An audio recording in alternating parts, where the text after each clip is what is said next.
শুনছো প্রিয়, পুরো বাংলাদেশের মানুষ সিলেটের চা বাগানটাকে যেমন ভালোবাসে, ঠিক তেমনিভাবে আমিও তোমাকে ভালোবাসতে চাই। তুমি আমার মনটাকে বিছনাকান্দি রাস্তার মতো ভেঙে দিও না। সেটা যদি করো তাহলে আমার বুকে সবসময় হরিপুর গ্যাস ফিল্ডের মতো দাউ দাউ করে আগুন জ্বলতে থাকবে, যেটা তুমি পুরো সুরমা নদীর পানি ঢাললেও নিভবে না। প্লিজ তুমি তোমার মনটাকে ভোলাগঞ্জ পাথরের মতো এত শক্ত করিও না। বিশ্বাস করো, তোমার জন্য আমার মনটা সুনামগঞ্জের শিমুল বাগানের তুলোর মতোই নরম এবং লাল্লাখানার পানির মতোই স্বচ্ছ। তুমি আমাকে মৌলভীবাজার হরিণছড়া গল্ফ মাঠের মতো যতই খেলাও না কেন, আমি কিং ব্রিজের মতো সব কিছু সহ্য করে নিব 100 বছর।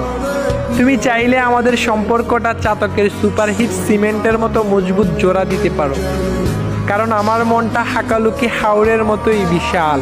আর যদি তুমি সেটা না করো তাহলে আমার চোখ দিয়ে সবসময় মাদক কুণ্ড জলপ্রপাতের মতো জলধারা বইতে থাকবে।